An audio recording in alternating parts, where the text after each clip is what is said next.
Broadcasting from Cincinnati, you're listening to the Ringside Reporter podcast. All the news from the world of boxing right here. Well, I'm talking to you the way I want to talk to you. Now, here's your host, Eric Lorda.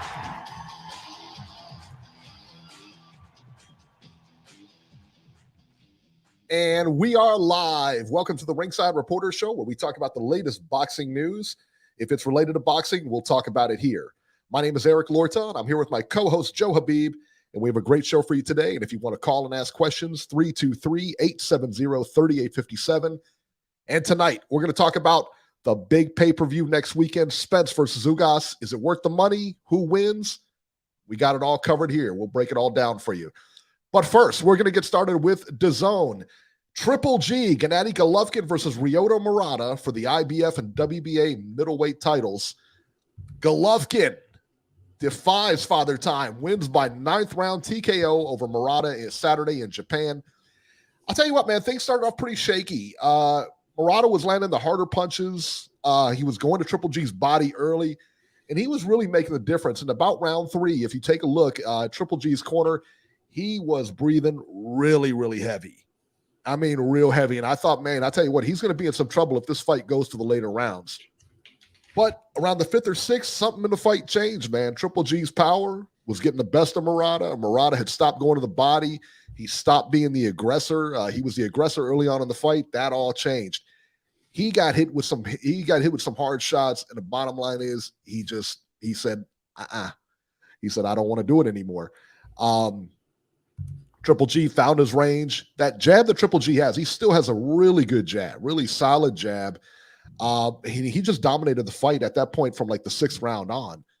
The end came in the 9th round with a right hand that finished off Morata. And you know what? I went back and I watched the video of it a couple of times now. There's no way he should have been hit with that right hand. I mean, that was like a haymaker type right. You know what I mean? I didn't think he should have got hit with it, but I think that, again, man, he was just that power had hurt him early, and he just wasn't willing to really engage. So a couple takeaways from this fight, man. The positives for Triple G. Triple G's jab. I think that's a major positive. Played a big role in this win. He's got a great jab. He sets everything up with his power. With that jab, the power is always the last to go. And this is what actually turned the fight, in my opinion. It wasn't Triple G's boxing ability or anything like that. It was the power that he had. I think Morata felt his power in the middle rounds, didn't want to take any chances from that point on, and he just kind of skated. Now the negatives. I think he's starting to really look his age.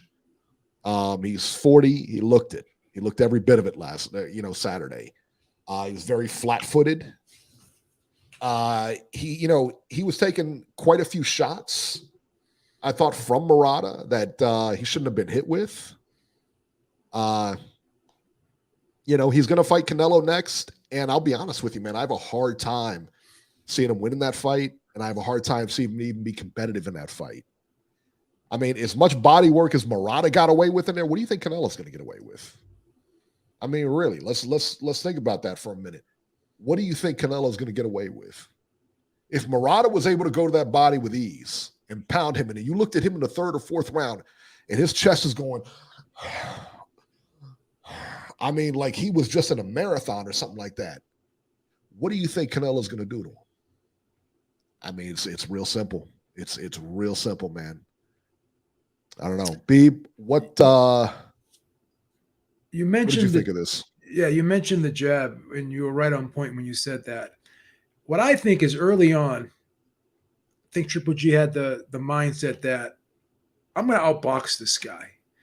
I think he went into this fight with the mentality that I'm going to fight Morata the same way I fought David Lemieux. And if you remember in that Lemieux fight, he was just picking him apart from the outside.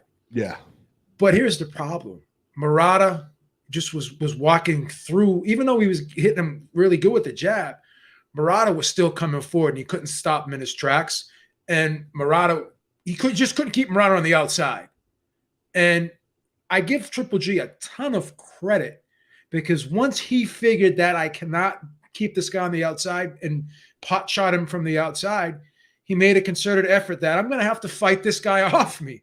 I'm going to have to bite down on my mouthpiece and fight this guy off me. So then, in rounds 2, 3, and 4, I thought Triple G was having a real hard time dealing with the body work, as you said, of Morata and the inside fighting. And Morata was coming over the top with that short chopping, looping right hand, and it was hitting Golovkin on the top of the head. It was starting to bruise up his cheeks and stuff, right?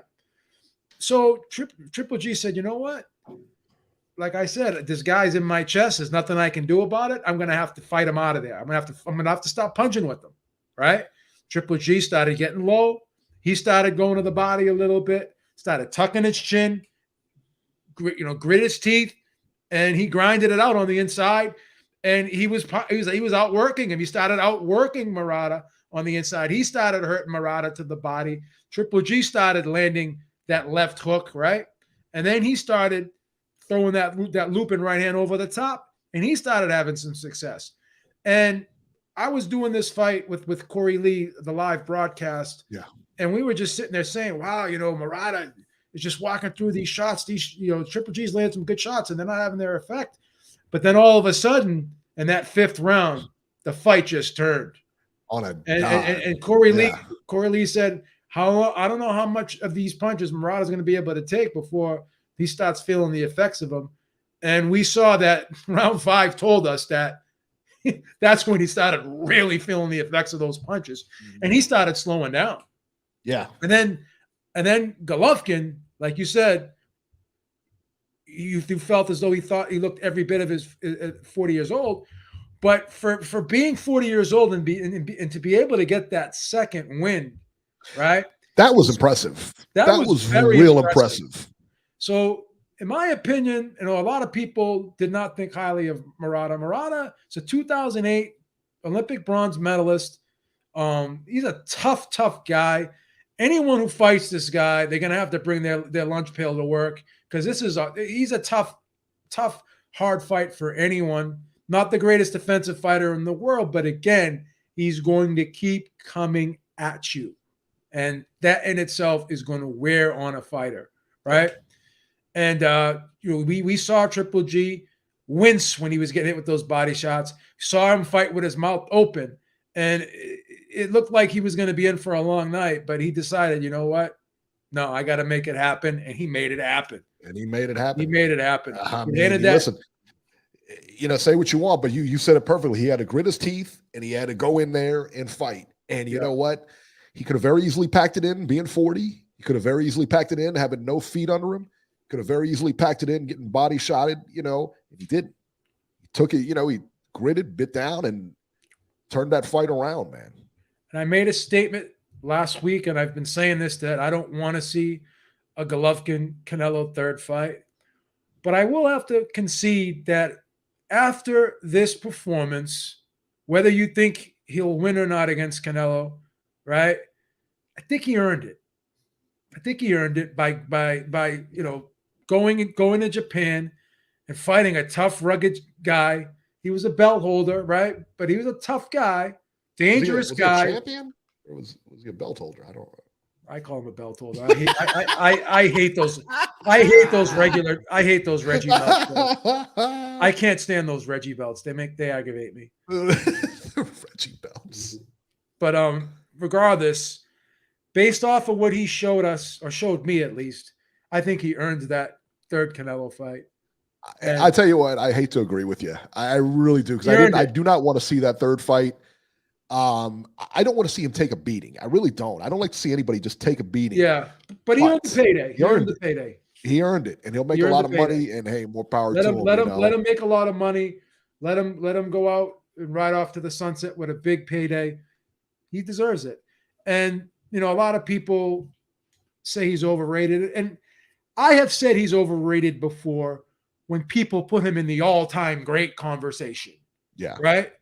But you could argue, and I think it's fair to say, that he's the best middleweight of his era. But when he's one of the all-time great middleweights. I don't think anybody can. He's a top 10 guy, but he's one of the all-time great middleweights. You could put him in the top 10, which is fair. But when I think you people could probably put him saying, in the top 5. I don't know. What do you got? You You got Hopkins. Roy Jones didn't really stay at middleweight. Roy Jones didn't stay at middleweight, but you got Hopkins. Hopkins, Monzon, Hagler. Who else? Robinson, obviously, right?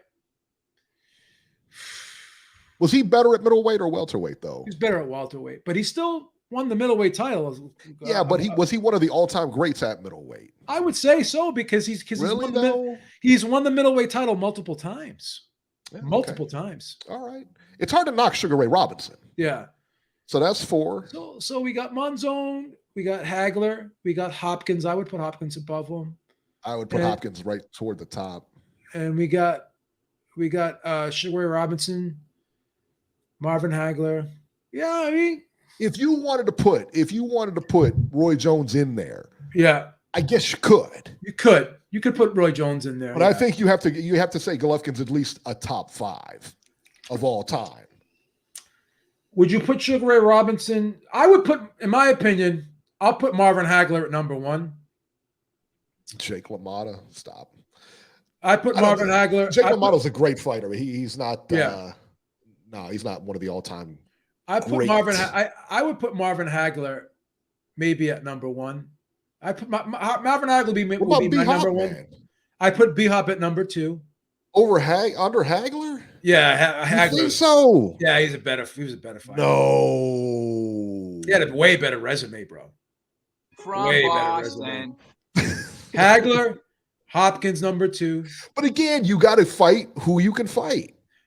Yeah, but I think Hagler would have given Hopkins fits because he's just so tough, gritty.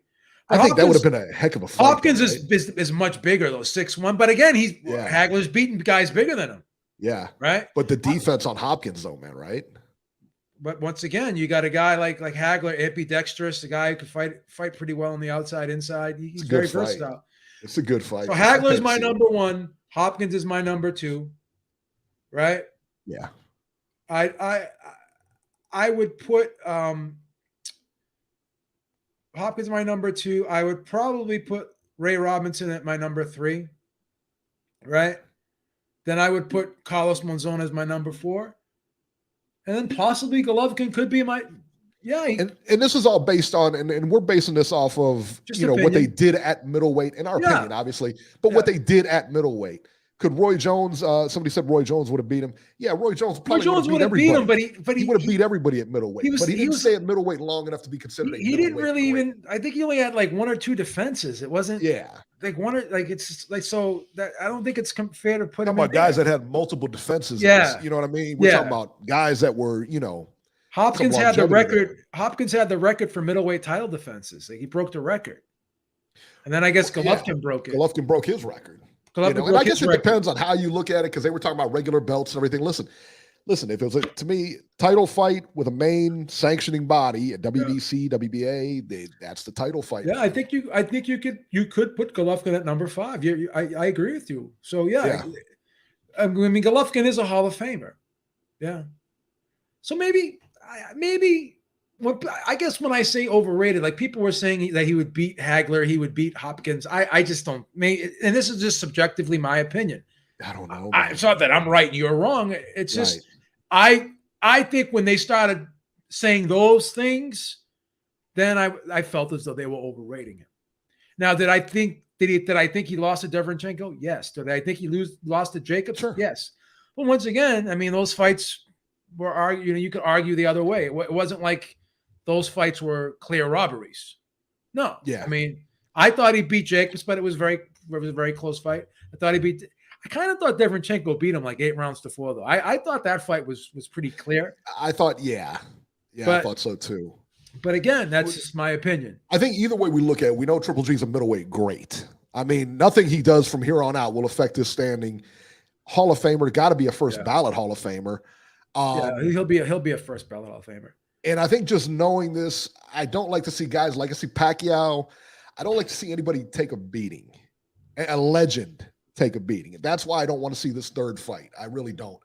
Because I think, again, man, from what I saw in this fight, but that being said, what would be different about a third fight?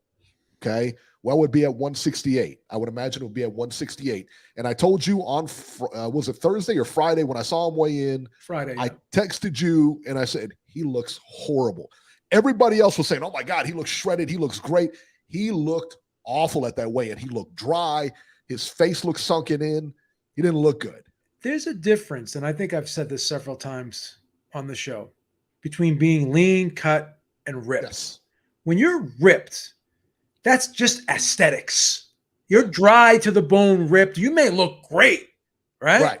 Right. You may look great. The honey dips may be drooling over you, right? They drool over us now. Yeah, but can you perform with the honey dips when you're that dry and that depleted? Just like you can't. Just like So just because you look ripped, that doesn't always transcend into being in fighting condition, right? Yes. You don't want to be too lean and too dry going into a fight, right? So even when the Beeb was like the Beeb gets down to like 190 sometimes, 188, can't perform the way he can perform when he's at 200 pounds. It's a whole different ball game. The honey dips notice it. Jesus.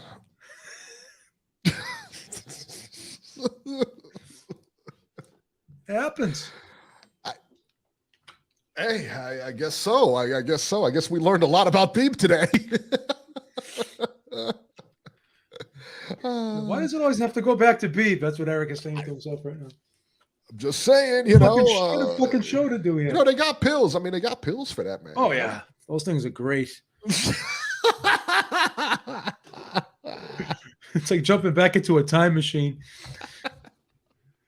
Oh my God.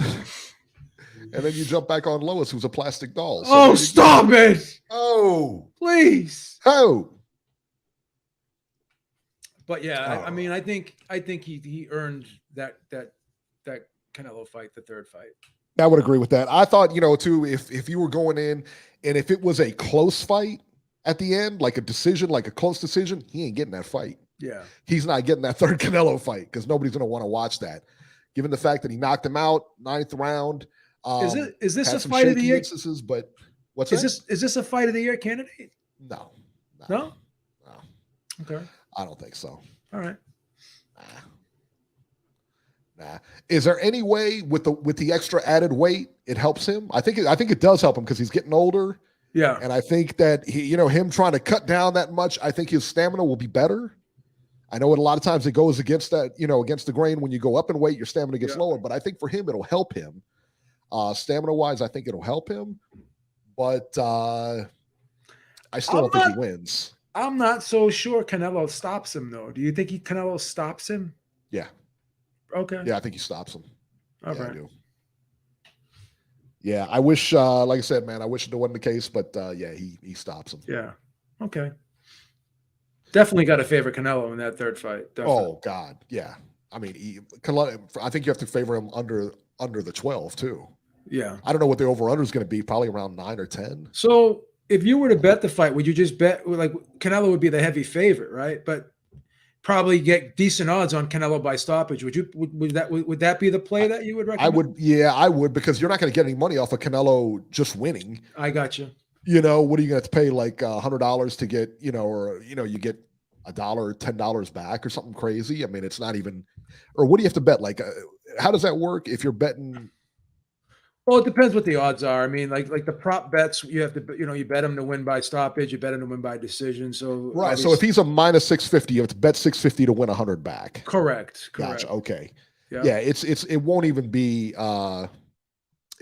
close, man. To be honest. Yeah. Notorious VC said, "I'm just saying random stuff." What does that even mean? What's the matter with you? And who was it? Was it Notorious or Centurion? One of the guys said, I wasn't giving Canelo, or not Canelo, but Triple G credit. Giving him all the credit in the world. What do you want to do, man? It's kind of corny. Like we've been doing this. Credit, baby. We've been doing this a long time, right? You guys been listening a long time. You know that when we get our picks wrong, we're not ashamed to say we're wrong. We take pies for it.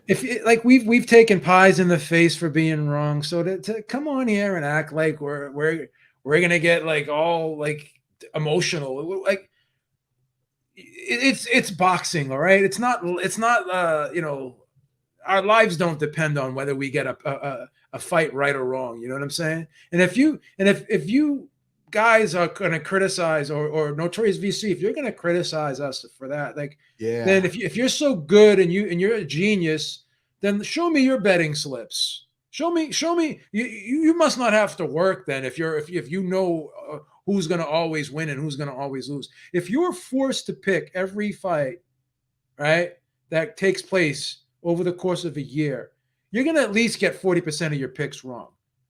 You know, so if we're you know gonna not be able to give our opinions on who's going to win or who's going to lose and be afraid of being wrong, then what's the sense of even doing a show? Very true. It's kind of corny. It's kind of corny that, like, you know, you get so emotional. I know you're a Golovkin fan, but just because someone thinks he's going to lose a fight, like, why are you going to get upset at that person for picking against your hero? Your hero. Crazy, man. Centurion says he wants to sing Good Boy Killa as a praise. What is Good Boy Killa? I don't know, man. Do you know what that's? I don't even know that song. I don't know that song. I guess because it's kind of like a joke because you remember when Golovkin used to say, I know he always says good boy and drama show and stuff like that. Yeah. So I don't know. It's a trip, man. Yeah. All right. Let's talk about the real main event here. All right. Let's talk about the real main event on DAZN. Ryan Garcia versus Emmanuel Tagoe. That's right. Ryan Garcia wins a unanimous decision over Emmanuel Tagoe by the scores of 119-108 twice and 118-109. I want to know who gave Tagoe one round. I want to know which round it was. I also want to know the other gave him 2 rounds. I want to know where is it going to, you know, where did you find these rounds to give him? How anybody gave him a round here is beyond me, man. Garcia, to me, and I know we're going to disagree on this, Beeb, to me, he looked very solid in his return. He's been away for about a year. He's come back, all the stuff he had to deal with. He did everything he possibly could to try and finish his fight. Tagoe was just not willing to fight. He was happy to play defense for the entire fight. You know, DAZN commentators seem to be down on Garcia on his performance, but I don't know what else he could have done. I mean, he won every single round, every second of every single round, you know? But I'll tell you this, like, well, who was it? Jojo Diaz came in there and took a dump all over Garcia's performance like mid-fight. And then Sergio says, well, I see where he's coming from. I kind of agree with him.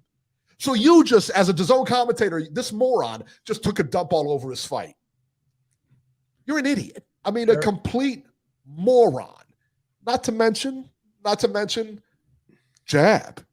This is the only thing I heard out of Garcia's mouth all night. Jab, he's not jabbing. He's out punching this guy like 4 or 5 to 1. The guy's turtling up. He's running. He's got track shoes on. What else does he need to do to get your stamp of approval? Eric, I'm going to have to disagree with you. I did not like Garcia's performance at all. What did you not like about it? I don't like how he was just going in there, loading up, throwing one punch at a time, not going to the body. And yes, you need to throw a jab. You just can't walk in there and throw that haymaker right hand over the top. I'll tell you what, he could have thrown anything. That guy wasn't going to engage. You know how difficult it is to fight a guy who doesn't want to engage? But he wasn't even trying to open him up. He was doing the same thing. He was doing the same thing over and over again. This is what he was doing. Nah, he came in. Those hooks that he throws, those are like lightning punches, man. Everything he throws was lightning. I thought he fought fast. I thought he fought a very sloppy fight. Oh, he almost looked amateurish to me, man. Talking about Joe Goose in here training. And this is the thing. I'm expecting, like, even in that Campbell fight, right? I was so high on him after that, right? He was actually setting up his shots. He was putting shots together. He was going knocked him down with a body shot, right? And Campbell started becoming a little defensive-minded too when he got hurt, right? See, you got to be able to cut off a ring. You got to be able to open a guy up when a guy. He did cut it off. He was cutting off that ring, man. That guy, I'm telling you, go watch the fight. He cut off the ring. That's what I noticed about it too. Early on, because I'm watching him and I'm like, why does he cut off the ring? I'm like, he is cutting off that ring. You watch him and he doesn't follow him. He's cutting it off. Guy shoots this way. He didn't want to fight. You talking about a guy, what is he got? 30 fights? 30 fights in? I'm talking about to go here. I understand. 30 some odd fights? He knows what he's doing. I understand the guy was shelling up or whatever. But again, you're not going to get it done with that wild looping right here over the top over and over again. You can't just throw one punch at a time, right? Here's the thing too, Eric. If you see a guy that's just shelling up like that and he's not throwing punches back at you and he's in survival mode, then just back him into a corner and just keep throwing punches and get a stoppage. You know, the other thing too is G Funky has brought up a real good point. He said if Ryan stuck to the fundamentals, he would have got to go out of there, but he was swinging for the fence. I think the reason he's swinging for the fence is there was nothing coming back at him. There was really nothing. I mean, he offered up zero offense. He fought like an amateur last night, man. Oh, stop it. I didn't like the performance at all. How dare you? Oh, that's terrible. You got to open a guy up. You got to get creative with your offense. You got to throw more than one punch at a time. You got to use the jab. Combos. What are you talking about? Stop it. Loading up with the right hand. You're just hating on Garcia for no reason. Listen, I know you just hate him because I know you're getting free tickets to the next fight, but and I know you don't want to F that up. I know you don't. So just I need you to chill out here. You know, we might have one guest. I need you to just, you know, he might be watching right now. I didn't like the performance. I'll be honest. How dare you? Wow. What could he have done? What should he have done? I mean, come on, B. I would have thrown the jab more. I would have tried to set the right hand up instead of just throwing it a wild right hand and loading it up, right? Throwing the right hand like a slingshot. Also, I would have went to the body more, right? And I would have tried to throw uppercuts. You know, he needs to jab. He needs to jab. Because if you're going to throw, if you're telling, hey, buddy, guess what I'm throwing? I'm going to throw the right hand. Here it comes. Let me write you a letter before it gets there. I mean, come on, bro. We've seen Devin Haney in these type of fights. Even the Beeb throws a jab in street fights. No, I haven't been in a street fight since I was fucking 20. But I mean, you gotta. Since you were 20? Yeah, you gotta set up. Who are you fighting in the streets at 20? Well, you know, it had to be a little bit old to be having a street fight. You know, playing basketball, things happen. You're playing basketball, and you decided, I'm gonna jab this guy in his face. I mean, the guy. I'm playing ball. Let me just break this down for you. I'm playing basketball, having a good time, people around watching. Everybody's out having a good time. And I figure to myself, I'm going to punch this guy in the face. Well, let me ask you this.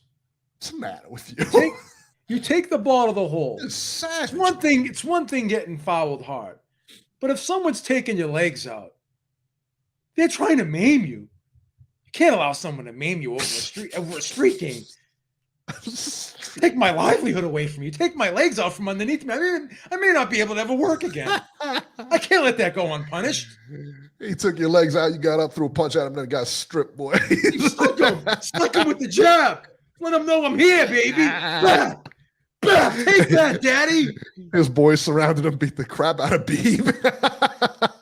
Remember that movie where the guy goes to his car, gets the gun?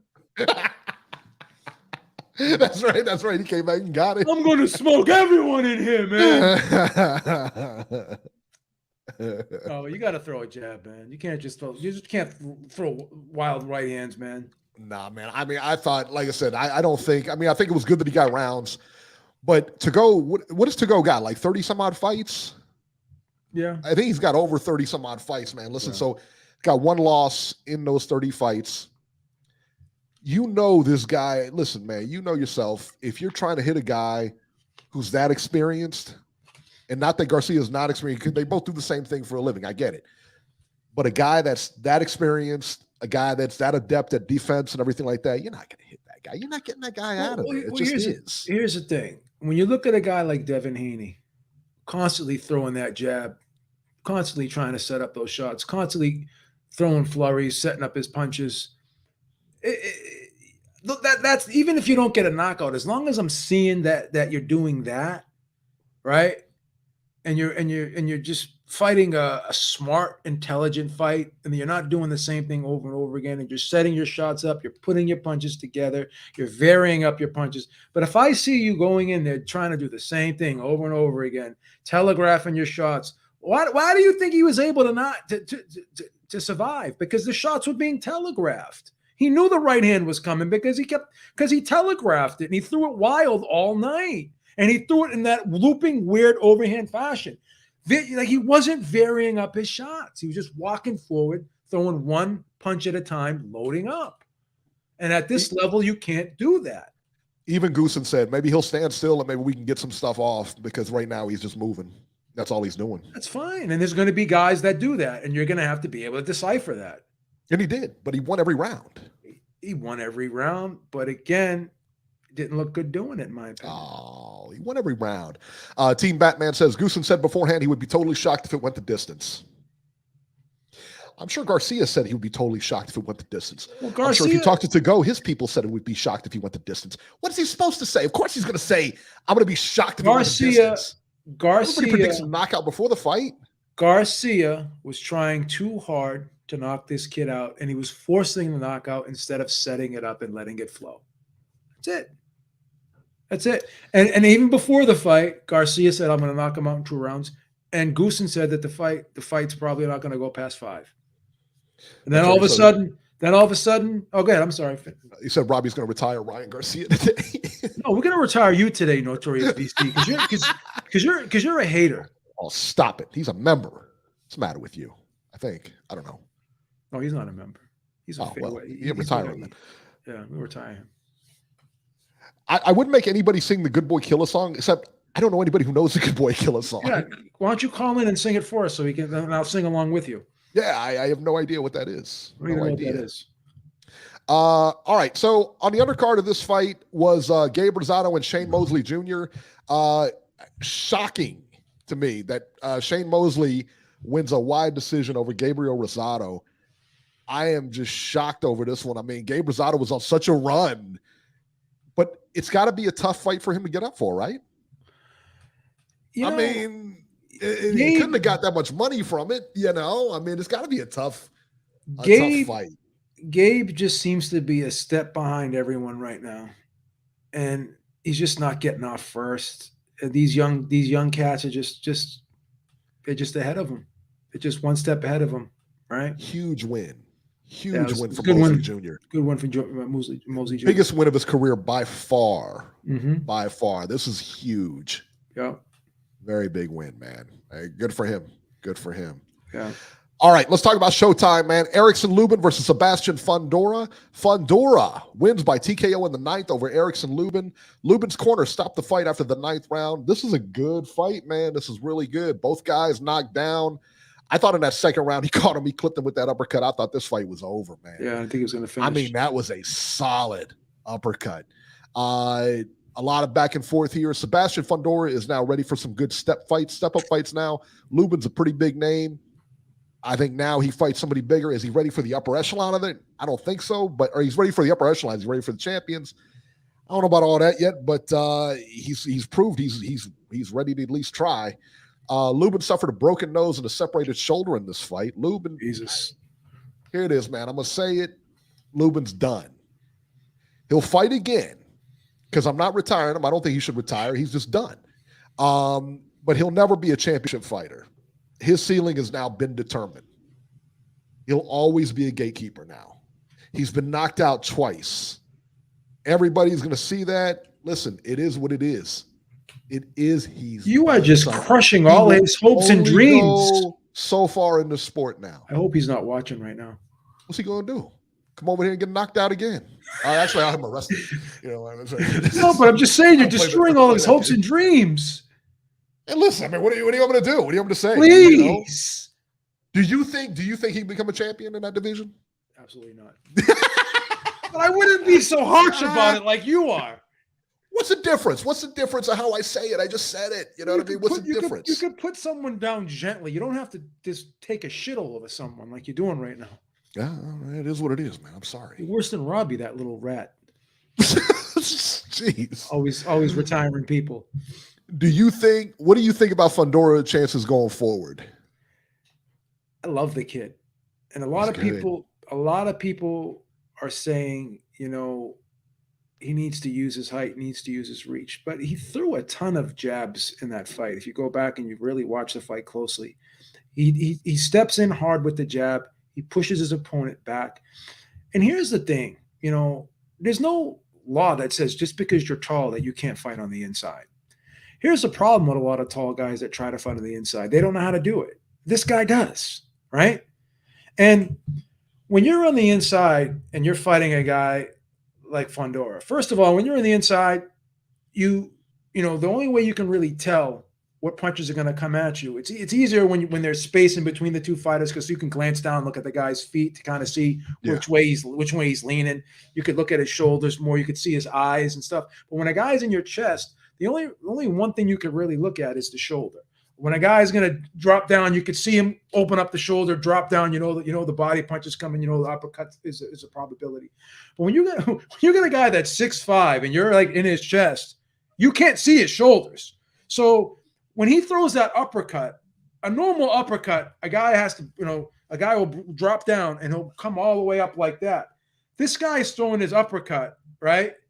And it's not even like, it's almost like a 6-inch punch. But he's just dipping, like a little subtle dip, and he's just turning that punch up like that. Instead of like going up like a normal uppercut. When a normal uppercut's being thrown, a guy will bend, twist, and bring the punch all the way up high, right, to his opponent's chin. Because he's so tall and his opponents are so much shorter compared to him, he only has to just like throw that punch 4 inches, and he's going to touch the guy with it.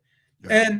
And because that guy can't see that shoulder, and he can't see when he's dipping, when he's throwing it, it's a blind punch, right? It's a hard punch to see, and it's being thrown from a blind spot, and he just throws it so effortlessly and doesn't really over accentuate the movement. It's a real short, crisp, little short uppercut like that, right? And for him to be able to shorten up his shots, right, that much while having an 80-inch reach, and also being able to generate power. Like, remember Foreman used to throw those 6-inch punches and used to hurt guys? I'm not saying he has the power of Foreman, but he can really stun guys with throwing like those 6-inch type punches. Go back and when you watch him, how he just throws those like short hooks, those 45-degree punches. They're not even traveling that far, but they're causing a lot of damage. And you could see they were causing a lot of damage. All you had to do was look at Lubin's face. But the reason why he was able to land that uppercut so much on the inside is because you can't see it coming, because the guy's so tall. You're looking at the bottom of his chest, and you can't even see his shoulders. Yep. So you can't time and gauge when those punches are going to be coming and where they're coming from.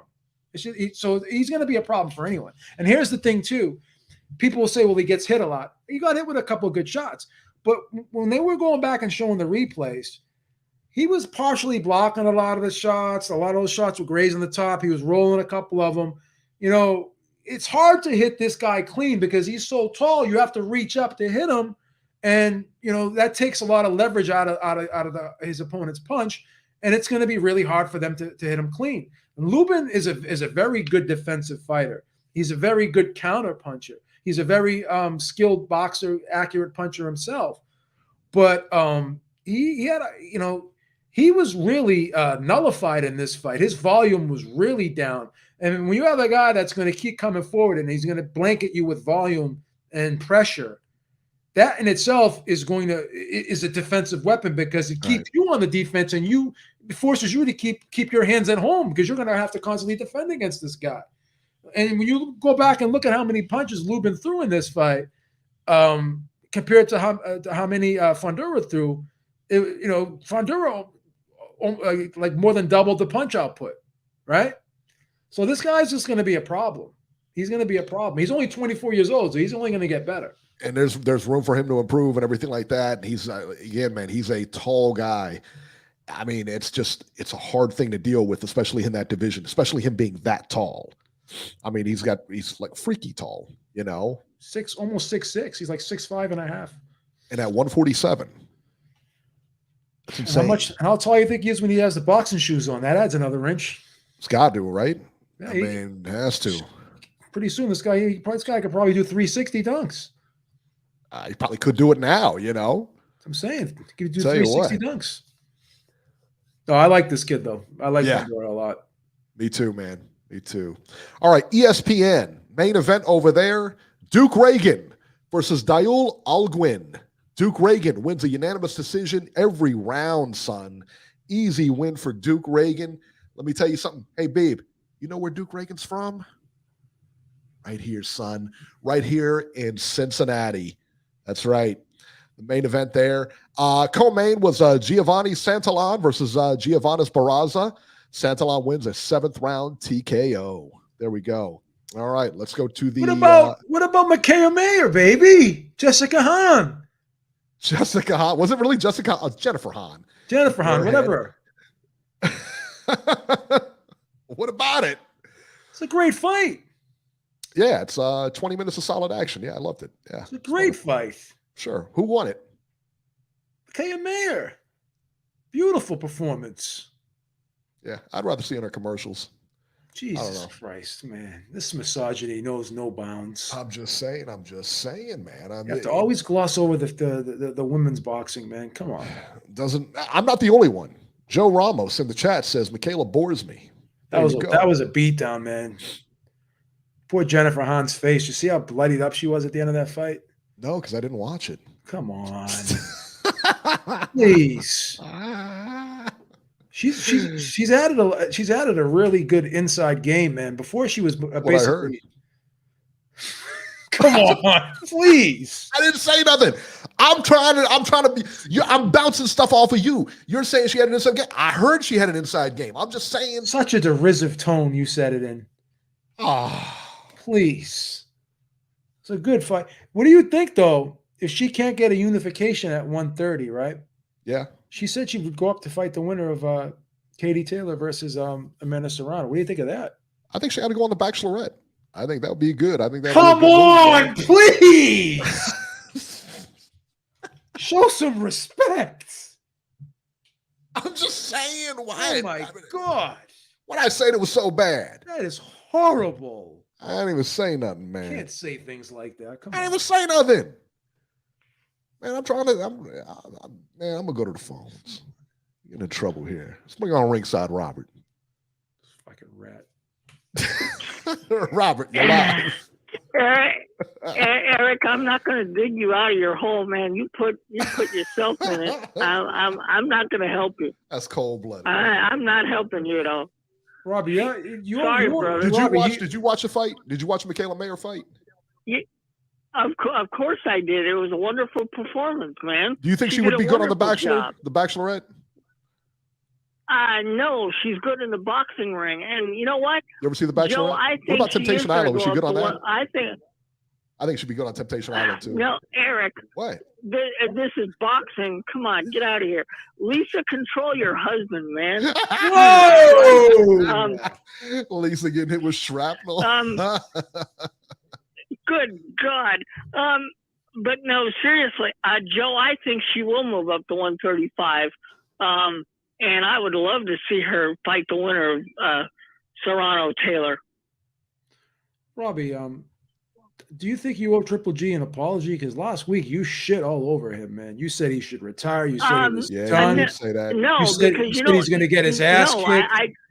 That's what you said, Robert. I picked him to lose, but you really destroyed this guy's character. Now you don't think Triple G belongs in the Wait a minute now. You don't think Triple G belongs in the Hall of Fame?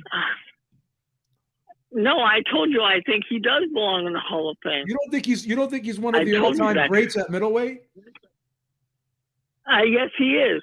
Yes, he is. No, that's not what you were saying last week, man. You were saying he was trash. Stop. Speaking of Triple G, the part I don't like, okay, I don't want to see this fight because I think he's going to get severely hurt. Come on. I think Canelo is going to do severe damage. Come on, Robbie. This is just pure hyperbolic. This is just hyperbolic. Come on. I was watching. I was watching the first 4 rounds of that fight, and I was picturing Canelo throwing those body shots. Oh, don't steal my lines. No, those are things that I say now. I said that. Come on. I said that. I said, who could imagine Canelo in there? What's the matter with you?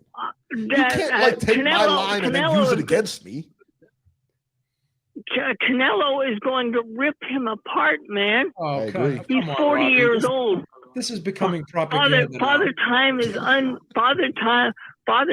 undefeated, brother. Okay, but you said Father Time was going to beat him yesterday, and it didn't happen. Where was Father Time? Well, right? Marata. Father Time didn't get the memo, did he? Marata didn't have the skills to take advantage of. Now he doesn't have. Now he doesn't have the skills.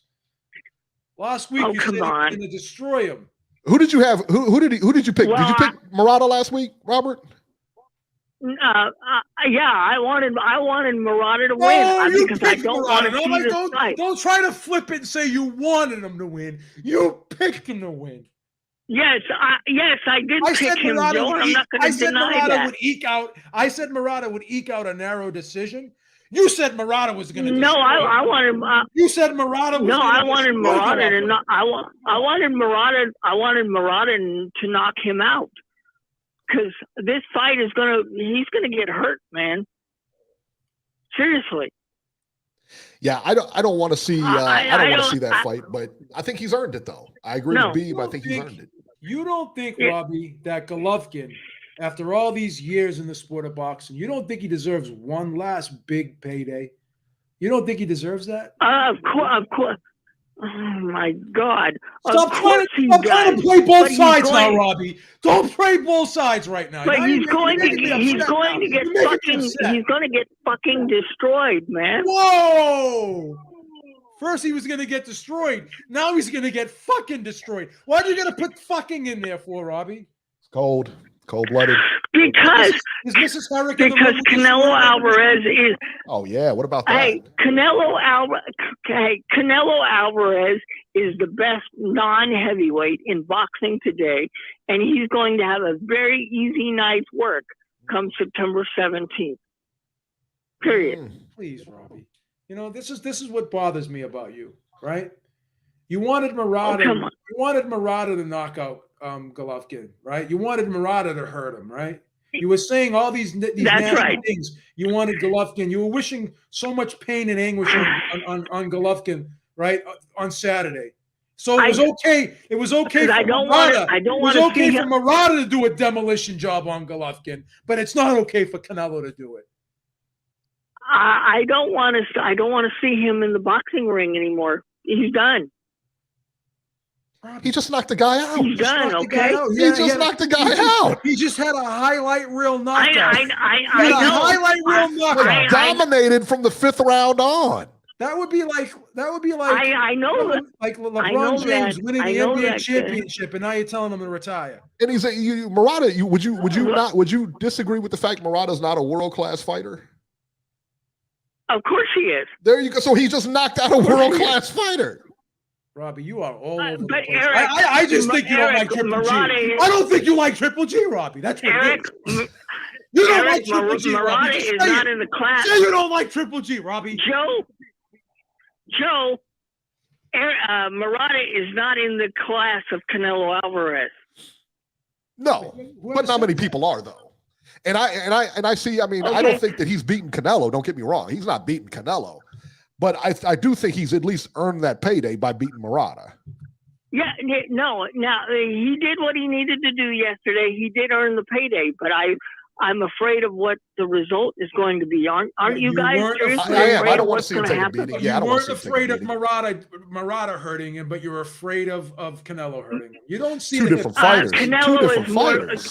But he was rooting. He just said he was rooting for Morata to knock him out, right? So for him to knock him out, he would have had to hurt him, right? So it was okay for Morata to hurt him, but it's not okay for Canelo to hurt him.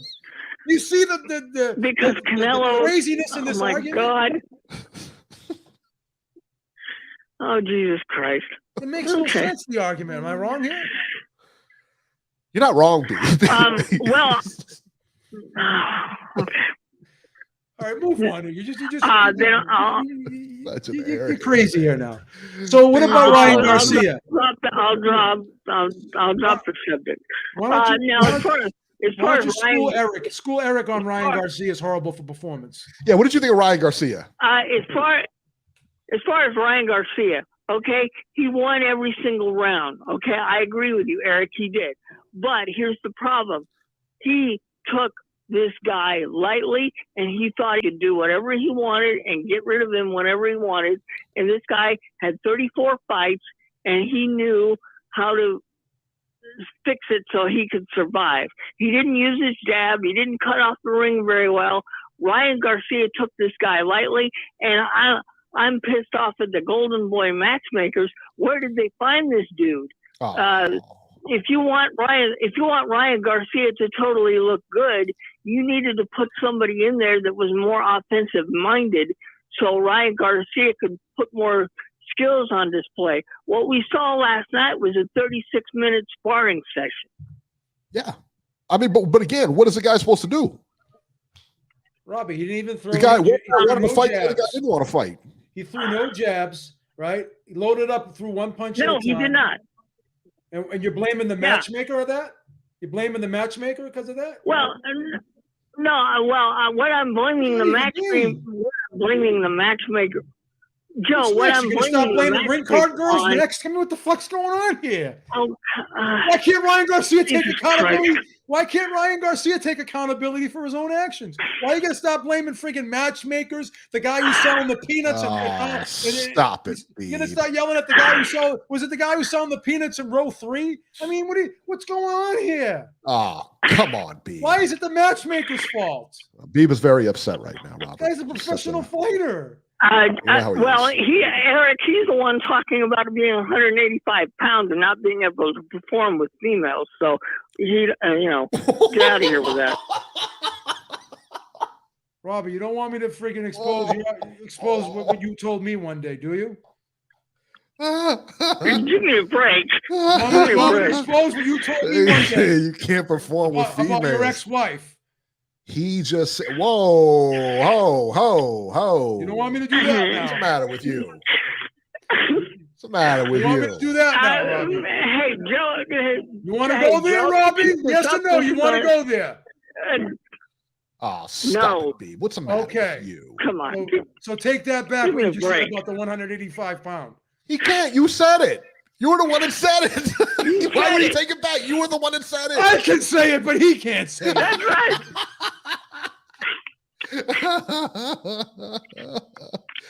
Lisa just texted me. Lisa just texted me the following. This is a train wreck. Watching my show. Yes. All right. This is from Notorious VC. Let me jump in here. This is from Notorious VC. Shout out to Notorious VC. Thank you so much, man. We appreciate you supporting the show. His question, or actually a statement. Robbie just retired a guy after he became a unified champion. This is a new level for retirement Robbie. Ridiculous. Robert, how do you respond? I did not retire him, guys. He has earned the payday. What I'm afraid of is the damage he's going to receive in that payday. I mean, come on. We all love the sport of boxing. And we were rooting for him to get knocked out on Saturday. So for order for that to happen, he would have gotten hurt then. So why were you not afraid of him getting hurt on Saturday, but now you're afraid of him getting hurt against Canelo? Because Canelo Alvarez is a much more dangerous fighter, Joe. I mean, come on. Morata, he's got 13 knockouts and 16 wins. Canelo has 39 knockouts and 57 wins. Morata's got a higher knockout. Give me a break. Morata's got a higher knockout percentage than Canelo. Morata's a gold medalist, isn't he? He was an Olympian. Morata was a bronze medalist. No, he won the bronze. Bronze medalist. He won the bronze. No, he was an Olympian. Yeah. Not why are you trying to minimize how dangerous Morata is? Did you see those body shots? Did you see him wincing? I thought he was going to stop him. I really did think Morata was going to stop him. in the first 4 rounds, I thought it wasn't going to last very long. Yeah. But in the 5th round, when he knocked Morata's mouthpiece out, that changed the entire fight. Were you impressed with Triple G's performance on Saturday? Yes, I was, because honestly, after the first 4 rounds, I was very worried about whether he was going to be able to continue or not. In the 5th round, to come back, to get knocked out. How could you be worried about someone you wanted to get knocked out? Of course, can't have it both ways. Of course, I was, Joe. Robert, real quick because, quick before we jump off here, right. Would you rather see Ebony Bridges or Michaela Mayer on Temptation Island? Which one would you rather see? Neither one, because they're boxers. They can't do other things? That's just, wow, you really stereotype people. Well, that's Robbie, like women can't do other things besides box? That's messed up. That's Eric, sexist. Eric, you don't even acknowledge the female fight, so it's not true. I can tell you about Ebony Bridges at the weigh-in all the time. All the Robbie, time. Do you want to apologize? Do you want to apologize for what you said about Triple G? Yes or no? No. You're not a man of honor. You're not a man of honor. Oh No. You're not a man of honor. The guy is going to get hurt, man. I don't look. I would like somebody to call in and disagree with me on the damage. Oh, now you're looking for a lifeline. Get out of here. No one's going to come to your aid. Now you're looking for a lifeline. Get out. I agree, Robbie. I don't want to see the 3rd fight either. I did not want to. I did not want to ever see this fight, because will you watch the fight? Fights were wonderful. Will you watch the fight? I watched both of them. Okay. But will you watch the 3rd one? Of course I will. You going to watch the 3rd one? Yes. Are you going to be rooting for Golovkin to get knocked out in the 3rd fight too?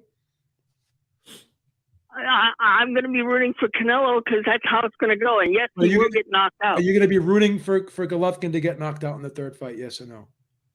Yes. And matter of fact, if I've got then why are you afraid he's going to get hurt if you're rooting for him to get knocked out? Why would you root for him to get knocked out? What the? Oh my God! Because I want the guy to no longer be in boxing. He's you want to see him get hurt? So because you don't want this guy to box anymore, you want to see him get maimed and get beat up so bad that he can't fight anymore. That's horrible. That's horrible. That you. He's done, How man. could you wish that on another human being? That's disgusting. He's done, okay? That's disgusting. All right, boys. All right. As you can see, Deeb is very upset. Let him go. He's very upset with this, Robert. Robert, we're going to put you on hold here. I'm going to throw up if you keep him on the line. I see it. Throw up. I'm disgusted. What's the matter with you? What's the matter with you? Listen, there's one line we can't cross here. He's rooting for people to get. He's rooting for people to get hurt on the show tonight. You know how many lines we've crossed on the show already tonight? We don't condone violence here. It's a boxing show. Well, we don't want people getting maimed. In other words, it's the love of the sport. We don't want people getting maimed. He's rooting for Golovkin to get maimed so he can never fight again. We don't condone that. Just stop. We don't condone that, do we? Please stop. Please stop. That's not what we're looking for here. Stop. Oh my goodness. Now I'm disappointed in you. You're disappointed in me. What did I do? Because you're enabling this guy now. I'm enabling. All right, let's talk about the upcoming fights here. April 16th, the big one on Showtime pay-per-view, Errol Spence versus Yordenis Ugas for Spence's WBC and IBF welterweight titles and Ugas's WBA super welterweight title. Radza Butiev versus Imantas Stanois, 12 rounds for Butiev's WBA regular welterweight title. This is on the undercard here. Brandon Lee versus Zachary Ochoa, 10 rounds junior welterweights. Isaac Cruz versus Yuriokis Gamboa. Yes, Gamboa still fights. Wow. And that should be, and then Francisco Vargas is on the undercard versus Jose Valenzuela. So Josesito Lopez also on the undercard. This is a solid card. This is a good card. I don't mind this card at all. I think it's going to be worth, I think the main event alone is worth the pay-per-view money. I can take or leave the second one, but I'm going to tell you what I really want to see on this card is that's Brandon Lee. Brandon Lee versus Zachary Ochoa. Brandon Lee is really being touted as the next up-and-coming guy, and I think he could be. And I think this will be a good showcase for him. I'm anxious to see what he has. I'm anxious to see how he looks under the big lights. Step up, right? Yeah, for sure. For sure. April 16th in Manchester. We'll come back to that fight in just a second here. April 16th, Manchester, England, on DAZN. Conor Benn versus Chris Van Heerden. 12 rounds welterweights. Alicia Baumgartner versus Edith Soledad. Matisse, 10 rounds for Baumgartner's WBC Junior Women's Welter, whatever. Let's see here, and that's going to be it. Now, what was this look for? Oh, what was that? What's the matter? I can't even do it anymore. Fucking wearing me out tonight. Conor Benn versus Chris. I think Conor Benn is going to blow out Chris Van Heerden. I love Chris Van Heerden's friend of the show, everything like that. Super, super nice guy. He's a good guy. But man, hopefully he gets a great payday for this. But yeah, he's not beating Conor Benn. There ain't no way. Conor Benn's too big, too strong. Campbell Hatton also on that undercard. And that'll be it for this weekend. So let's talk a little bit about this Errol Spence fight. Errol Spence, Jordanis Ugas for the undisputed, I guess almost undisputed. The WBO is still out there. So yeah, held by that guy. What's his name, Beeb? That guy everybody thinks is pound for pound or second in pound for pound. Is that Terence Crawford? That's correct. That's the guy, huh? How about that? Sly Tendencies, thank you so much. He says hashtag MOB. And speaking of Montero's going to be fighting next. We're going to have to get him on the show. He's going to be fighting next month. He's doing another fight. Wow. That was rude. There's no comment, nothing like that. I said Montero's fighting. Yeah. Oh, I always support Montero. It goes without saying. Yeah, does it though? I don't know. I don't know if it does go without saying. It goes without saying. I'm a huge Montero fan. Are you? Yeah. It didn't seem like it. Oh, yeah. Because I know I was excited when I heard he was fighting again. So excited that I announced it on the show. And Beeb's response, What am I going to do? Start doing cartwheels over here? Maybe, hey, congratulations to Montero, maybe. I'm in a studio. I can't be doing cartwheels. I'm not up front. I'm just saying, listen, and I want you talking. When he comes back on here, I want you talking recklessly like you did after his last fight when you said, he wasn't throwing enough jabs. He didn't look that great. I would never say that about Montero. I could have probably went in there, Unlike, I want to see if you talk recklessly then. Unlike Ryan Garcia. Let me tell you what, I could put that together. Trust me, I could put that together. Unlike Ryan Garcia, Montero has an excellent jab. I'm a huge Mike Montero fan. Look at you kissing up now. Yeah, that's right.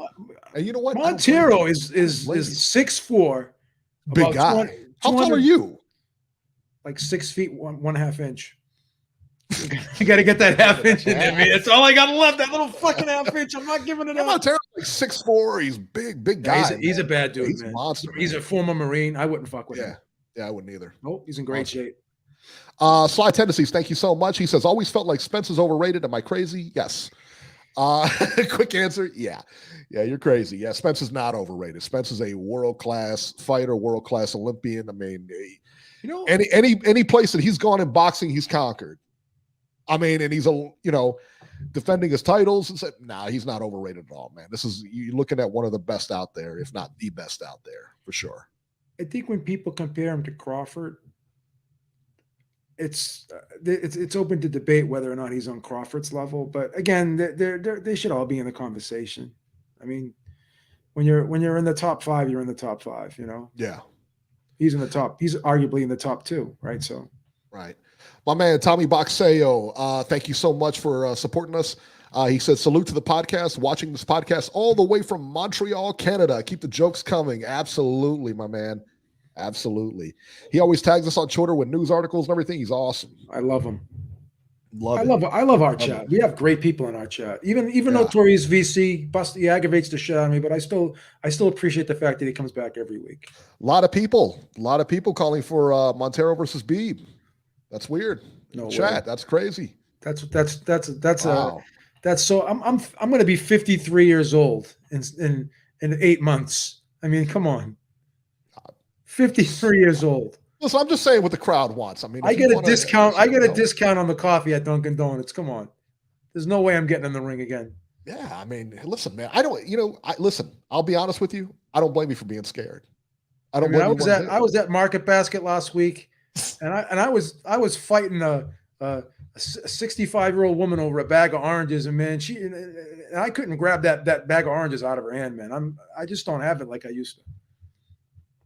This age is starting to catch up to me, man. Yeah, I hear it. I hear it. Listen, like I said, man, it's okay to be scared. I think we're all scared at some point or another. I don't blame you. You know, it takes a real man to walk away from something like that.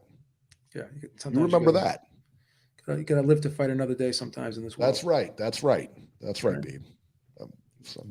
Pick and choose your battles in this world. All right. So Errol Spence and your Dennis Ugas. Beeb, how do you have this fight going, man? Believe it or not, I actually think Ugas is going to pull this one off. I really do. I think, unlike what Spence says, Ugas is a very tricky guy. He fights in spurts, right?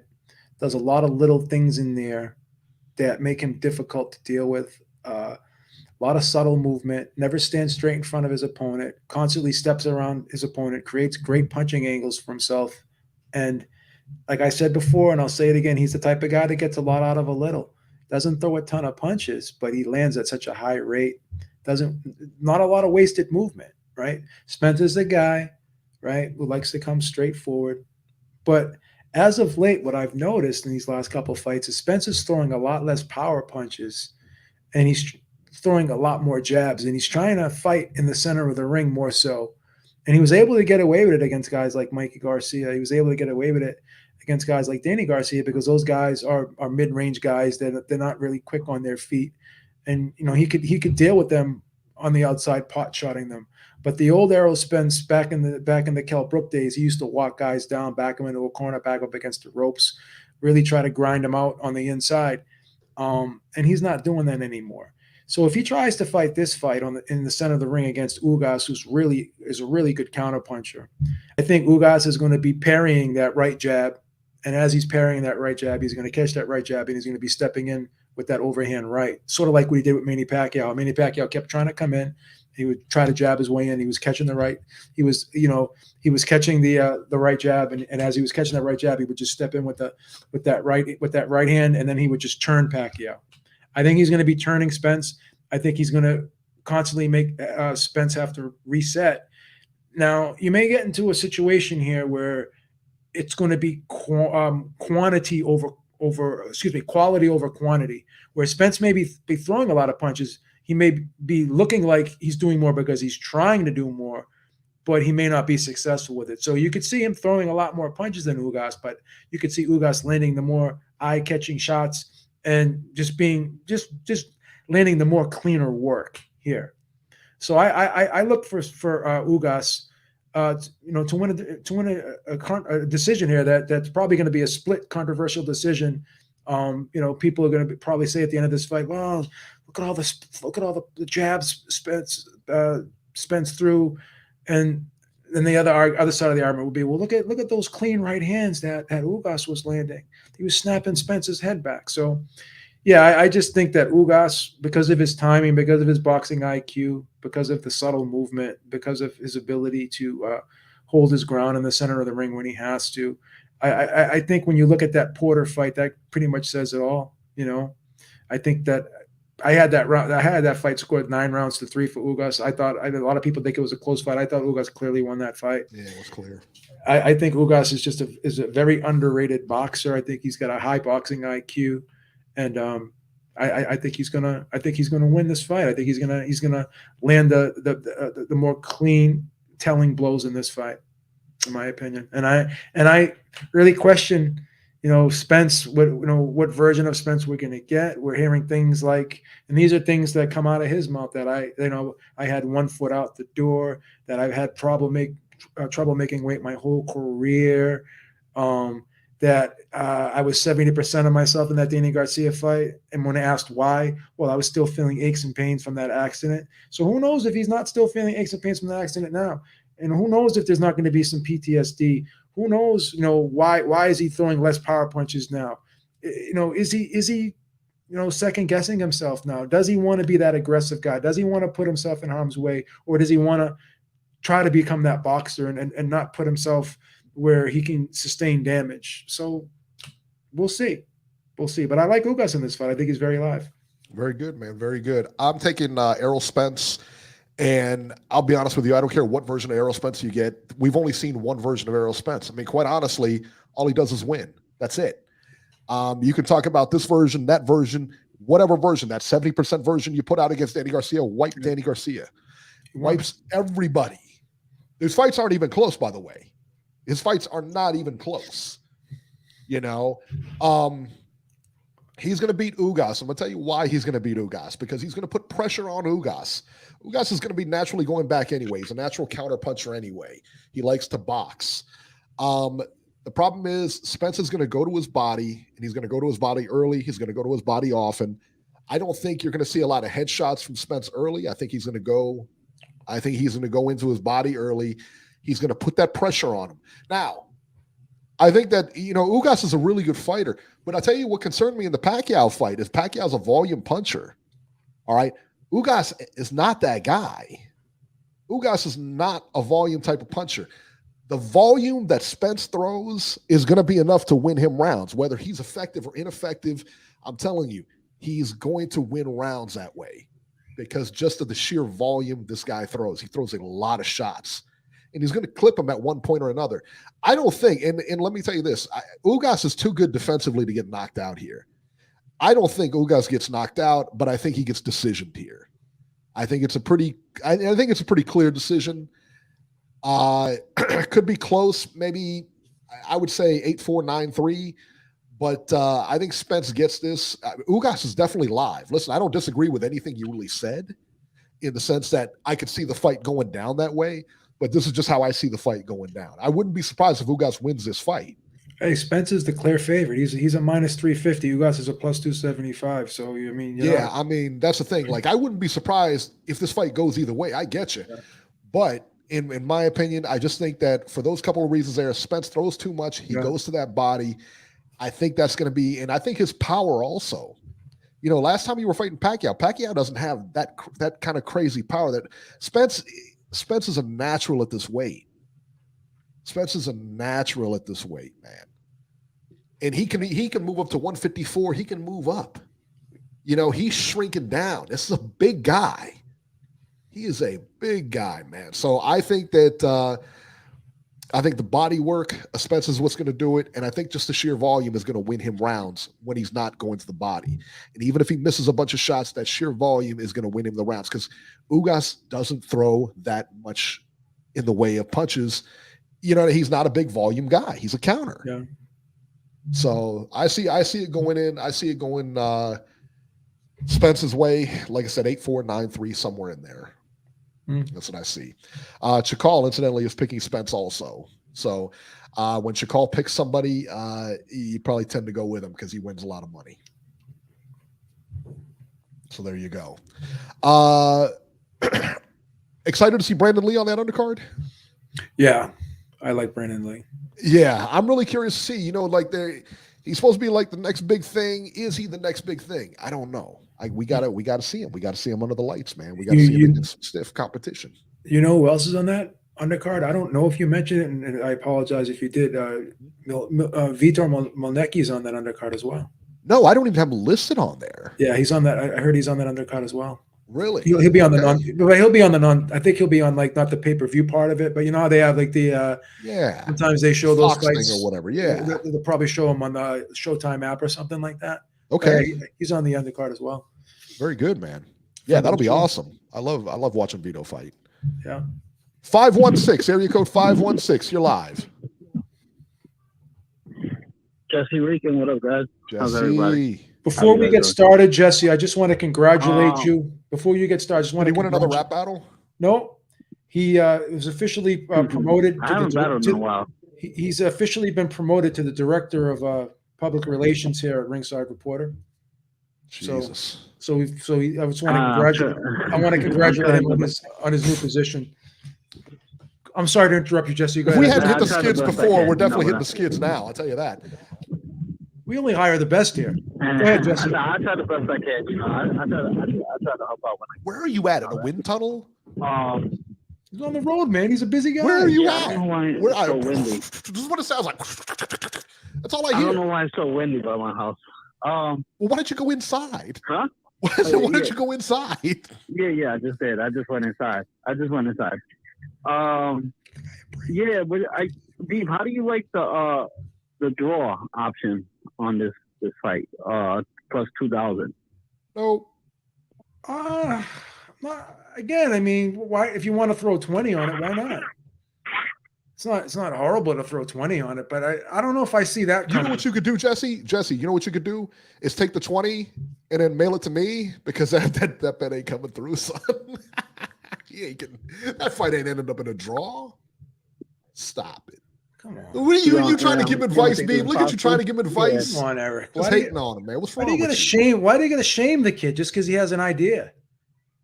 It's a lousy idea. He's an independent thinker. Let him think. He's not doing a very good job, so sometimes I have to. Whoa, you can't say that. Go ahead, Jesse. Go ahed, Jesse. I got your back here, man. Don't worry about it. Yeah, I think Spence wins fairly easy this fight. Also, I mean those odds aren't really betting odds stuff. But yeah, I wouldn't mind the draw option just for the possibility of getting 2 Gs to your 100. And then Eric. I know Eric is looking forward to the Serrano versus Katie Taylor fight. I got my tickets for that one, and Clarissa Shields. She's on the mark. I think women's boxing is making a comeback right now. Clarissa Shields and this girl that beat her in the amateurs going back and forth, and that fight's supposed to be made. Like, I'm hyped for women's boxing in a while, man. So, Eric, how do you and Bob Arum feel about women's boxing being the main event? I love it, man. I love it, man, because the weigh-ins at that point take center stage. They're up there, they're wearing hardly anything, and then just getting up on them scales, turning around and stuff, almost like a catwalk kind of thing. You know what I mean? The views of Eric Lauder are not represented by staff here at Ringside Reporter or Beeb Industries. Beeb Industries. You already got your tickets for that Serrano fight? That fight? So I got Serrano. I'll let you guys go because I'm going back outside. All right, Jesse. In a friggin' tunnel. I know, right? It was. I think Emil Carl's going to that fight too, Maestro. Is he? Yeah. What for? Come on, Eric. Please. It's great. It's a great event. Madison Square Garden. It's going to be packed to the gills. Hey, listen, I love MSG. I love New York. 302, area code 302. You're live. How you guys doing? This is wheelchair man John. How you guys doing? Good. Wilson, what's on your mind? I'm super excited about the Spence Ugas fight, but I'll tell you what, Ugas cannot leave it up to the judges. If he leaves it up to the judges, he's gonna lose. I think they're gonna favor Spence just like they did in the Porter fight. I thought he beat Sean Porter. I did too. Yeah, I thought Ugas beat him. I thought Ugas beat him too. Yeah.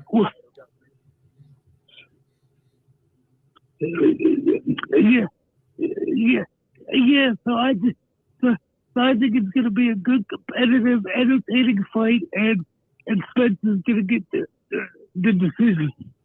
All right. 7-5, 8-4, somewhere in there. Good stuff, man. Good stuff. All right, Wilson, we got you on record. All right. All right. Thank you, sir. Is it just me, or did he sound like The Godfather? Remember Brando in The Godfather? Didn't he sound like that? He sounded like that. Yeah. What? What do you? Yeah. He sounded like The Godfather. What do you want to do? I mean, he did. He's doing his best, man. I'm just saying. Enough with these he sounded like The Godfather. Enough with these backhanded compliments, please. I didn't say anything. Brando, son. You're talking about Brando. He's doing his best. Took the time to call in. This is how you treat him. That's messed up. That's messed up. Please. 937, you're live. Hey guys, how you doing? Good. Who are we speaking with? Hey, it's Sly in Dayton, Ohio, man. Dayton, baby. What's up, Sly? So I kind of wanted. Hey, what's up, Joe? Hey guys, I wanted to just expound a little. I know I didn't really put a lot of details in my comment about Spence being overrated, but it's not that I don't respect him. I think he's a great body boxer, and he's fun to watch, and he's entertaining. I like the shit talk. I mean, the problem I have is that I felt like if Kell Brook hadn't have gotten injured, he probably wouldn't have won that fight. And if you look at like the Porter fight, like I felt like the only thing that separated him and made him win, got him to win in that fight was the knockdown. Like I feel like he's really been skimming by with a lot of these guys lately, and I don't think. I mean, obviously, I don't think he's going to be able to beat Crawford, but. Am I crazy for thinking that? I mean, go ahead. I get what you're saying, man, but I don't think he's been skimming by anybody. Really, the only close fight he's had was what, against Porter? And he put him down in the 11th. What was the 11th, Beeb? Did he put him down? Yeah, I think it was the 11th. That's correct. Yeah. Yeah. I think that's the only close fight. I remember him being in. You know what it is? He was just such a dominant guy. He was like that guy who was knocking everyone out. And then when guys started going the distance with him, that Mike Tyson-ish type aura started to kind of fade a little bit. And I think sometimes when fighters don't win the way we expect them to win, we tend to question if they're really as good as what we once thought, because they're not winning the same way. And I get it. It happens sometimes. I've done it before, and I guess it's human nature. It's the nature of the beast. To answer your question, I don't think you're crazy. I mean, maybe in your opinion, you feel as though, like you said, he's not, like, people talk about him like he's this killer, and he was talked about like that, and now he's really hasn't shown that he's that killer anymore. But as to Eric's point, he is still winning the fights. He is still getting a W in the win column. And for that, we got to give him credit. Diehard fans for sure. Yeah. Yeah. He's got a lot of diehard fans for sure. I take a lot of shit for feeling that. But the last thing I was going to ask, I'll let y'all go after this, but I was listening yesterday that on this Boxing Squared channel, it was talking about the Fury White fight. They said that Dillian White he's got, I think, 6 sparring partners. 2 of them were the ones Wilder used for his training camps with Fury, and I want to know what you guys thought about that, considering that, I mean, Wilder had his moments, but I felt like he didn't do, other than his moments in the third fight, I didn't think he did great. So I wanted to see what you guys thought about that. Jump out of here. Yeah, I don't think it matters. I'll be honest with you. I don't think it matters who White brings in. He can bring in Deontay Wilder to camp. I don't think it matters. He's not winning this fight. But that being said, even still, I mean, you'll bring in a bunch of tall guys, but how many of them are going to be able to box? Tyson Fury is one of those guys that's hard to mimic. I think he's very hard to mimic just with his movement alone. It's tough to win that fight. But as far as him bringing in guys, he ought to just bring in guys to bring in, guys that are going to help him. I don't know whether bringing in guys from Wilder's camp are really going to help him or not. Yeah, I'm finding it's going to be hard to replicate. He's got guys that have the size, but they just don't have the movement. But there's this German guy that Wilder used that he's 1-0, but they've used him. A lot of guys that have fought against Fury have used him. So I wanted to see what you guys thought about that. But yeah, I kind of have the same thing. But what do you think, Joe?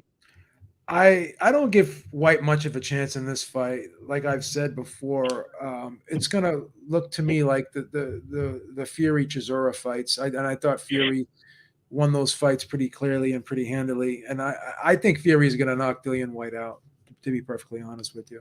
I don't think the fight's going to be that competitive. Hope I'm wrong, though. I would like to see the fight be competitive. I'm excited. Yeah, I'm excited for it, too. Mm-hmm.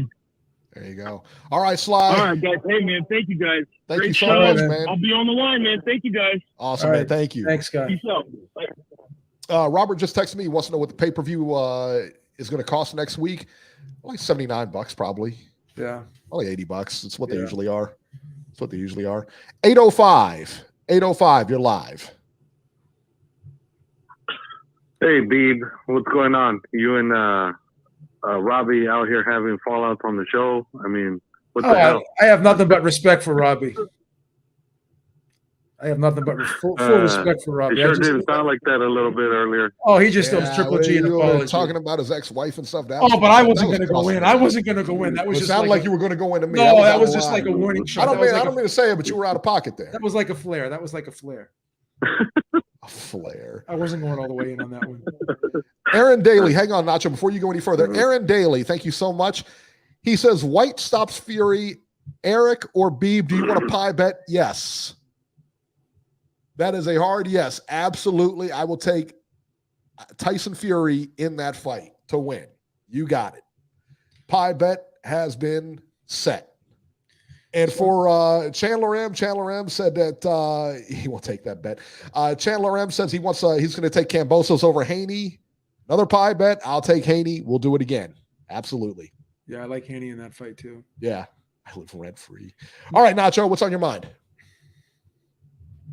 Yeah, I just kind of wanted to touch on some of the fights yesterday. With Robbie over here retiring Golovkin. I don't know why people are like completely surprised that to me it was more ring rust than anything with Golovkin starting off slow. I give Morata credit for going out there and, taking the fight to him. And like you guys said, he did have his moments where he did land some uppercuts and some body shots that looked like they definitely affected Golovkin at the beginning. But after round 4, that was as one-sided of a fight as you could get. Golovkin just pounded Morata pretty much from pillar to post.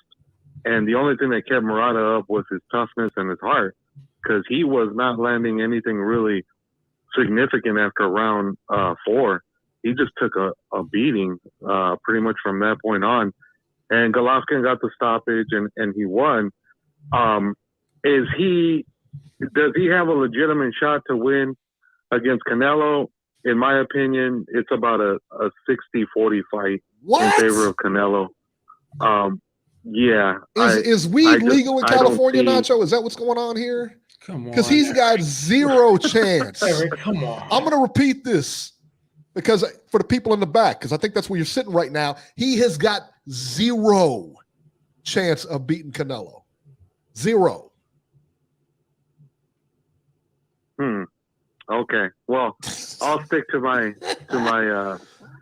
prediction there. I think he's got a chance, but it's not a great. But he doesn't have a great chance. Let's put it that way. I think, him being where he's at this point in his career, yeah, he's not the best version of Golovkin at this point. So, they knew what they were doing, waiting him out this long. So, well, sure, it is what it is. But it'll be interesting to see how long Golovkin definitely lasts for that fight for sure. And then for the Showtime card, man, that was a damn good fight last night between Lubin and Fondora. I mean, Lubin's corner, Kevin Cunningham, I have to give that dude a lot of credit. He was trying to tell Lubin exactly what he had to do in order to, try to go out there and kind of be effective and try to negate Fondora. But Fondora was just like a snowball rolling down the hill. Once he started tagging Lubin with those uppercuts and those body shots, he couldn't do anything. And the fight just kind of, went that way pretty much the whole fight. Lubin tried his damnedest to try and hit him and stay in the pocket, but he just got swarmed and he just couldn't handle the volume. When he got the knockdown in the 7th round and finally someone was able to hurt Fondora and knock him down, I thought there might be a slight chance he might be able to come back in the fight. But the fact that Fondora went out there the next round and just pounded on Lubin all over again, I said, oh, yeah, this fight's over. So credit to Cunningham for him knowing that his guy was done and he needed to pull the plug. And I think he saved Lubin's career. Last thing you would want to see is him get just laid out for no reason. Like, he was not going to win that fight no matter what. He didn't save Lubin's career because Lubin's career is not going anywhere now. So what difference does it make? I mean, really, where does Lubin go from here? I mean, he's a gatekeeper now, right? I mean, he's been knocked out twice. Where does he go? Nowhere. I mean, I think he can rebuild. I think he can be rebuilt again. I mean, it's just a matter of how does he want to be rebuilt again? Because he already went through it once. Is he willing to go through it all over again? You know, that's up to him and his team. He's done. And that's what I mean. It can be done again, but it's up to him if he wants to do it or not. You know, and then the Harrison Garcia fight. Harrison looked great. He just took apart Garcia. Garcia had no answer, no matter what he tried. He took him apart. I wouldn't mind seeing Tony Harrison fight Tim Tszyu if they can make that fight. That's a good fight next for sure, because I think that's a solid fight. Yeah, I think that's a legitimate test for Tim for sure. I would like to see that fight happen if it can be made. And then the other fight was just that was just tough to watch. That Salgado Perella. I'm not even gonna really comment. I thought Perella should have won, but you know, they both were a victim of the way they both fought. Neither guy really went out there and acted like they wanted to win that fight. It just seemed like guys were just going through the motions. So, you know, and then the other the ESPN card. What was I going to say? I like Santillan. I think Santillan's a legit prospect that's going to be a contender soon enough. I think the only thing that's missing with him is that if he had a little bit more pop in his punches, he'd be. I think he could be a legitimate threat to some of the dudes at 47. But I think his lack of power is going to kind of hurt him when he gets to the upper echelon guys, whoever that may be. When Spence and Crawford and some of these other dudes finally do leave the division. But you know, I like the way he fights, and he's definitely entertaining to watch. So I wouldn't mind seeing him, you know, get another TV spot, but hopefully against a better opponent, because Barraza was really nothing more than just a sparring partner in there last night. He just went out there and got beat up for a paycheck. And then Maloney, you know, he did what he had to do. It was stay busy fight. I'm curious, who do you guys think he should get as far as, like, they're talking about putting him on the Haney Cambosos card in Australia. Do you think he should get a title shot, or do you think it's just going to be another, you know, stay busy fight if he does end up being put on that card? It'll be a stay busy fight. Nobody wants to see. I mean, nobody really outside of Australia. I mean, it's going to be in Australia, so it'll be a big fight for him and everything like that. But no, he shouldn't get a title fight. No, it'll be a stay busy fight. I mean, I kind of figured the same thing. Hey, let me ask you a question now before we let you go here. Who do you like in the Spence Ugas fight next week?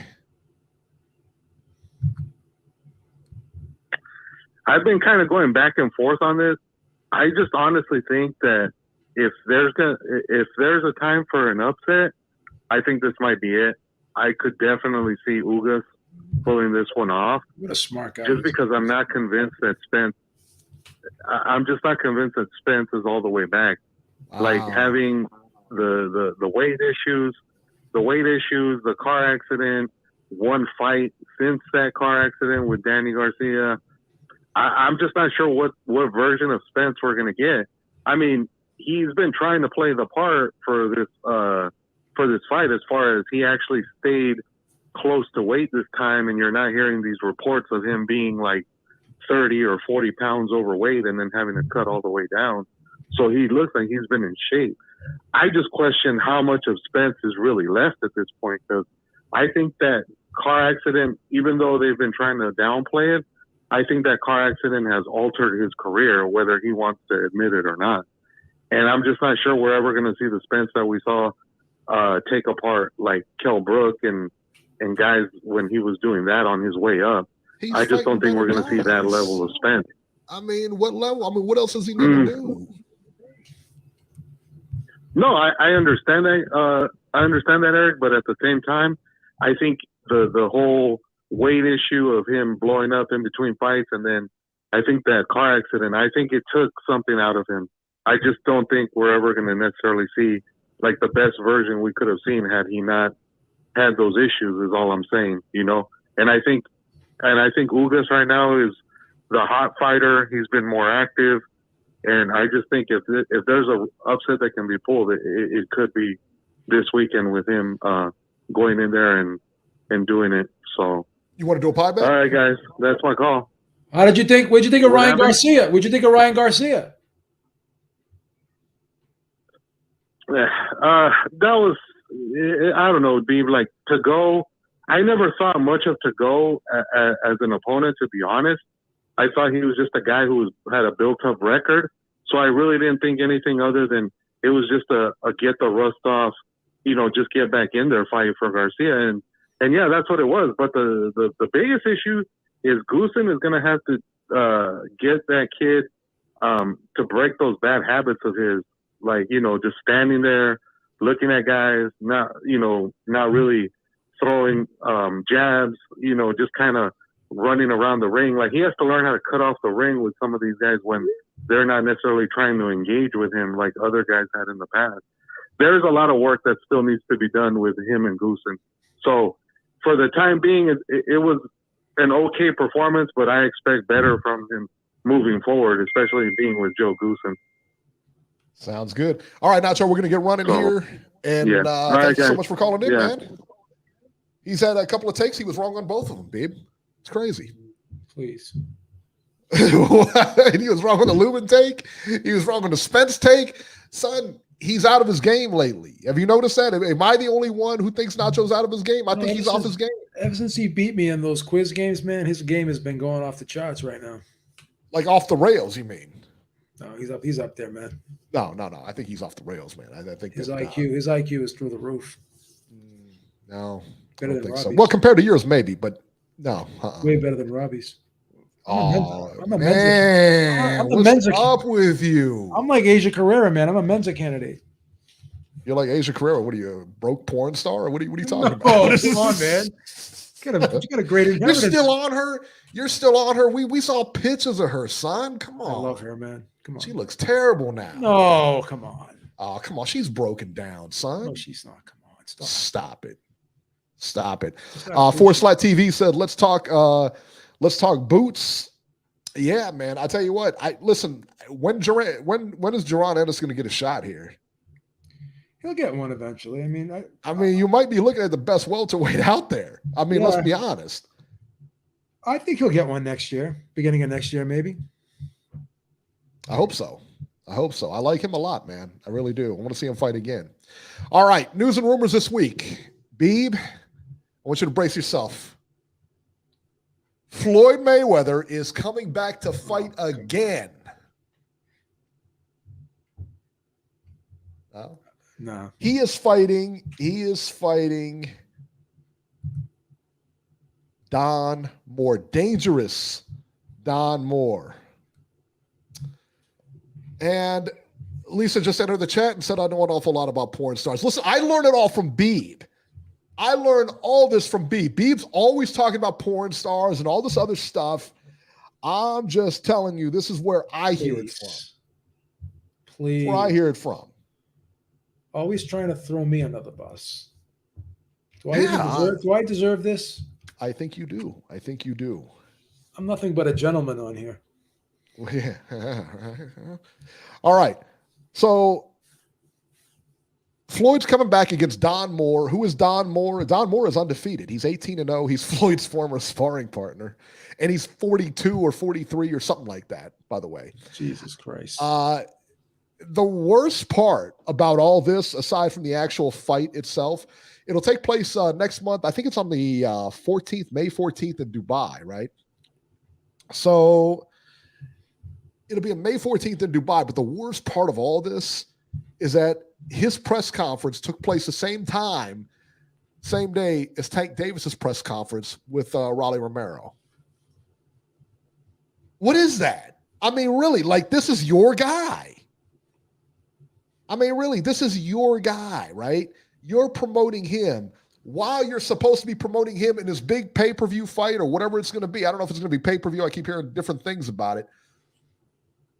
Different things, right? But this is a big fight for your guy, and you're over there giving a press conference for your fight taking place 2 weeks later because you know his fight is going to be on pay-per-view. You know, it's ridiculous. I don't see how this relationship's going to last, to be perfectly honest with you. It's not. It's not. I don't think there's any question here. I don't even think it should. No, I don't think it should. Tank Davis ultimately took to social media and wrote the following: LOL. He had a press conference today on the same day. No matter how much money you have, you can still be jealous. You can still be jealous of a MF. He's done. I think that, and if you're not done, you should be done. Yeah. I really.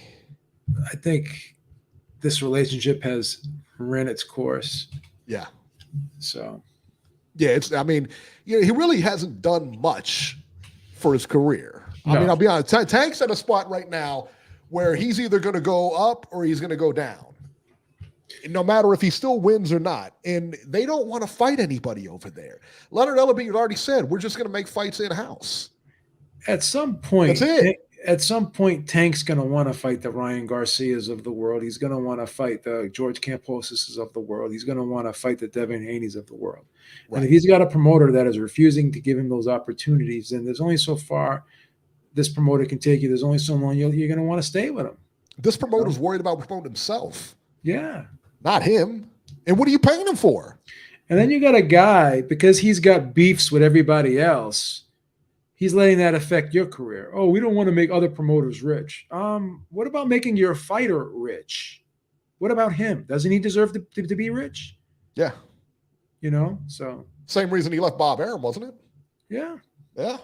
There you go. And D-Style makes a great point when we talk about this. He's like, Floyd gives like Top Rank no credit for his career. They did a pretty decent job for him, you know, while that relationship lasted. Obviously, he went on to bigger and better things, but they did help build him.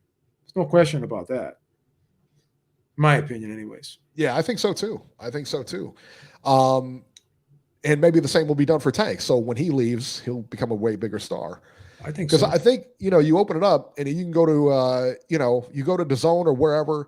This seems to be the trend, and I don't know, maybe I'm wrong, but to fight, you know, Canelo's doing it. Devin Haney's now doing it. He's going to fight George Kambosos. He's got a rematch clause, so it's a 2-fight, maybe 3-fight. I don't know exactly what the particulars are. So he gets him, then the rematch, and then whatever, you know, then he's off and doing his own thing again. And then you have, what's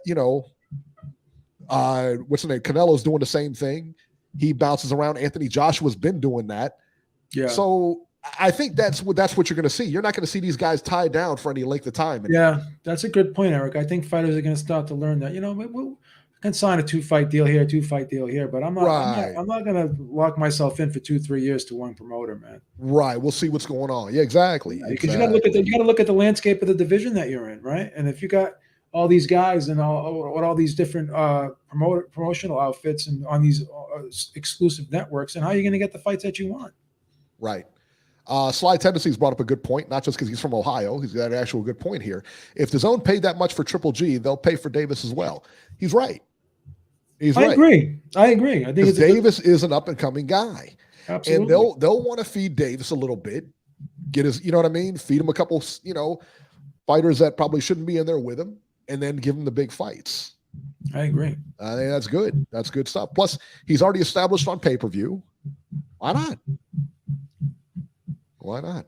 I think so. All right, guys, that'll do it for this edition of Ringside Reporter. As always, you can catch Joe Habib on Twitter at jhabib1 and find our YouTube channel at ringsidereporterlive.com. You can find me on Twitter at ringside73, and we will see you guys next week.